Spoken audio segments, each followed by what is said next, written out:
Y ahora sí, lo presentamos a Carlos Fernández Guerra. Carlos, buenas tardes. ¿Cómo va? Buenas noches, depende de cuando nos vean. ¿Cómo va todo? Hola, ¿qué tal? Buenas tardes, buenas noches, buenos días. Gracias por venir. Un placer. Te disfruté como participante de un desayuno de networking en una empresa de educación y también de medios de comunicación, en el que hablaban del poder de las redes sociales para comunicar. Y lo que me llamó la atención es que todos los invitados, o ninguno de los invitados, tenían menos de 35, 40, 45, eran todos más 40. Y a veces se creen que las redes sociales son patrimonio de los muy jóvenes. ¿Podemos los que tenemos más de aspirar a manejar bien una red social como herramienta de negocio, de comunicación, de marca? ¿Se puede hacer? No solo se puede, sino se debe. Y además no es un fin en sí mismo las redes sociales, sino un medio. Es decir, nosotros tenemos unos objetivos bien empresariales, bien de comunicación para nuestras campañas o bueno, instituciones, entidades, y las redes sociales son un canal muy importante a día de hoy, pero un canal más, ¿no? El resto de canales son igualmente importantes y siempre lo han sido, pero ya no son suficientes y van perdiendo audiencia, ende van perdiendo también influencia. Nosotros perseguimos esa audiencia y a donde vayan esa influencia para cumplir nuestros objetivos tanto comerciales como de comunicación, y debemos perseguir los canales donde están. Las redes sociales y el mundo digital pues cada día es muchísimo más que otros medios y no nos queda otro remedio más que, en primer lugar, adaptarnos, integrarnos, ¿no? Y conocerlos, ¿no? Y eso implica un esfuerzo enorme por parte de todas las entidades, por parte de las empresas, pero también es una grandísima oportunidad de adaptar y conseguir los resultados con una audiencia masiva. Ahora, cuando yo estudiaba periodismo hablábamos de la agenda setting, y antes también, ¿no? La agenda setting supuestamente la marcaban los medios de comunicación, los medios de prensa. Con las redes sociales, ¿quién marca esa agenda? ¿Se va detrás de lo que sucede en las redes? ¿Alguien marca la agenda de las redes? Hoy vamos a hablar de China, por ejemplo. China tiene un control muy fuerte sobre las redes sociales. No estoy tomando valor ni posición, pero algo sucede. ¿Cómo desde una compañía, una corporación como es Iberdrola, cómo se aborda ese tema? ¿Qué sucede? ¿Se ve? ¿Se toma el pulso del mercado o se pone una línea y se sienta marca sobre eso? Nosotros constantemente escuchamos para saber qué es lo que se está hablando, de qué se está hablando en general, ¿vale? De qué se está hablando en nuestro sector, qué es lo que interesa a la gente, ¿vale? ¿Dónde está la gente?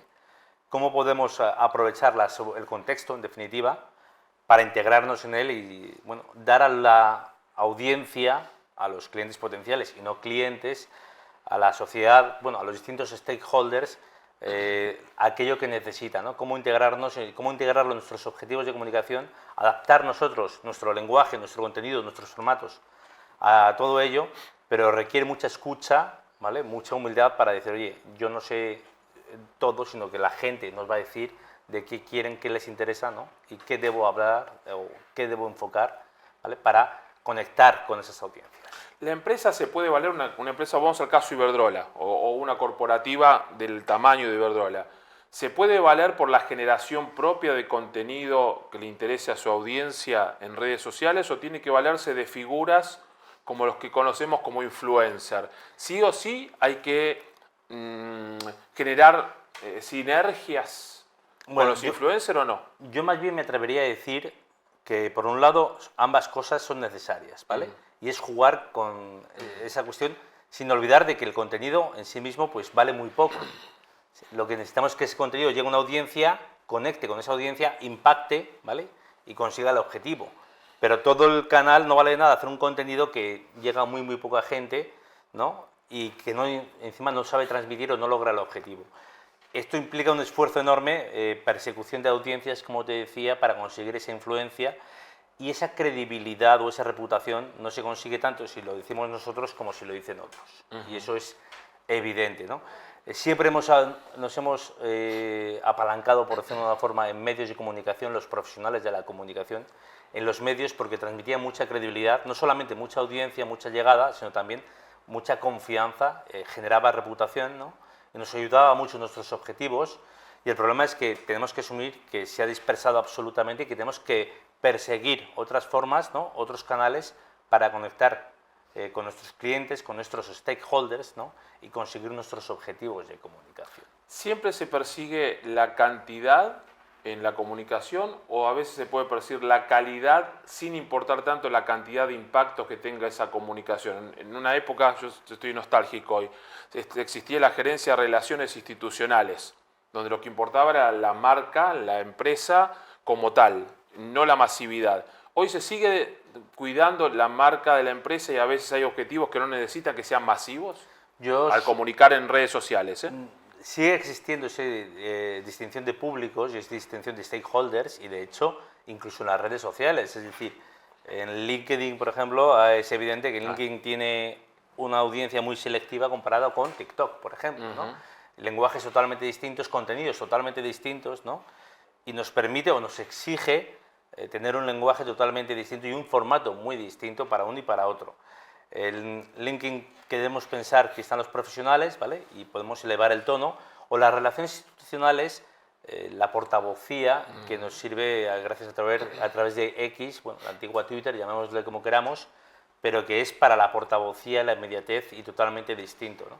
Yo creo que es muy importante sabernos adaptar, saber entender cuáles son nuestras necesidades, ¿vale? Y que para un público y para otro son totalmente distintos. Para hacer el lobby, por decirlo de alguna forma, para llegar a un público muy selecto, hay determinados canales, y en cambio para una audiencia masiva esos no nos van a bastar, y vamos a tener que adaptarnos pues a Instagram, a TikTok, a YouTube, ¿no? A esos formatos audiovisuales, incluso a memes, si hiciera falta. En el fondo es hacer un esfuerzo de comunicación, que es adaptación constante, y eso implica también impactar, no solamente dejar absolutamente plano, no solamente dar un contenido sin más o una información, sino intentar influir, ser útil, ¿no? Convencer, vender quien necesite de ello, ¿no? A ver, cuéntame un día de trabajo en tu equipo cuando tienen que lanzar una información para que impacte de manera masiva, efectiva, que llegue el mensaje en la multiplicidad de plataformas y tipos de redes sociales. ¿Qué tienes? ¿Un encargado de cada plataforma? ¿Vienes con una idea y dice, transfórmela al lenguaje de cada uno? ¿Cómo es ese detrás de escena en tu oficina o en tu equipo de trabajo? Hombre, nosotros trabajamos con, por un lado, la capacidad de reacción, ¿vale? Es muy importante ser ágil y capaz de adaptarnos al contexto, ¿vale? Ahí está el olfato periodístico. Absolutamente, y preparar, pero luego también la preparación a largo plazo implica, somos un equipo de 6 personas, hay distintas especializaciones, pero todos tienen que saber hacer de casi todo, ¿vale? ¿Y por qué? Porque en el fondo a día de hoy es mucho más multitask que antiguamente, que uno se dedicaba al vídeo, otro a la imagen, a otro a las audiencias, otro al contenido, y a día de hoy todos tenemos que saber hacer más o menos todo, pero con especializaciones, por supuesto. Hay responsables de determinadas áreas, pero todos debemos saber hacer, ¿no? La estrategia es largoplacista e implica escuchar muchísimo, tanto internamente las necesidades, ¿vale? Las oportunidades fuera, buscarlas, y buscar audiencias, buscar posibles influencers, decir cuál es el mejor mensaje a trasladar adaptado a cada canal, preparar ese contenido, preparar campaña si fuera oportuno, ¿no? Todo lo que puede ser preparado mejor, pero sabiendo que en redes sociales, desgraciadamente, no se puede planificar con demasiado tiempo porque Claro. todo cambia. ¿Se puede instalar un influencer, es decir, buscar a alguien de aceptación en la sociedad que tal vez no esté instalado como influencer y ustedes lo detectan y dicen, podría ser el portavoz en redes sociales de nuestro mensaje sutilmente? ¿Han instalado en algunos mensajes influencers que no se tenían como tal o no se percibían como tal y en definitiva sutilmente lo son? Por un lado, tenemos grandes embajadores dentro de la casa, ¿vale? Y por otro lado, influencers en los cuales coincidimos o coinciden con nuestros valores, tienen una audiencia relevante y tiene una influencia en los aspectos en los cuales nos sentimos cómodos. Es decir, no nos vale cualquier influencer, no nos vale cualquier contenido tampoco, y tenemos que hacer un breve estudio, ¿vale? De, oye, ¿es idóneo? ¿Se adapta a nuestra circunstancia? ¿Hay riesgos, no? Y saber si va a sumar, si va a quedar clara la acción. Y bueno, ese estudio de idoneidad siempre se ha hecho en publicidad, ¿vale? Para elegir a un soporte publicitario, y en influencer, en digital, por supuesto que también.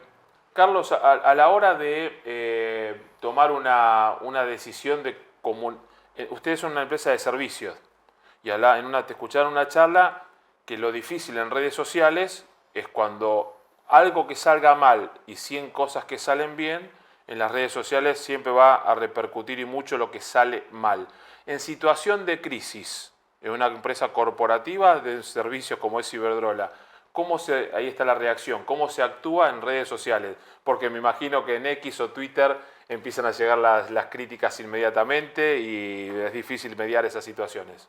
Hombre, sobre todo hay que saber interpretar todo el contexto, todas las circunstancias y también tienes que saber interpretar la red, ¿no? Las reacciones. Es decir, hay alguna red que invita más a la crítica ácida, en cambio hay otros que es mucho más entusiasta con el like, ¿no?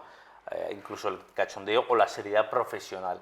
Y saber interpretar y mantener la calma también, no precipitarse, no generar un efecto Streisand por querer precipitarse, por querer responder a algo que saber que casi nunca va a ser algo realmente preocupante o alarmante. Simplemente es el seguimiento constante de cerca, con calma, con criterio profesional, ¿vale? Creo que muy importante el criterio profesional y el de los profesionales, ¿no?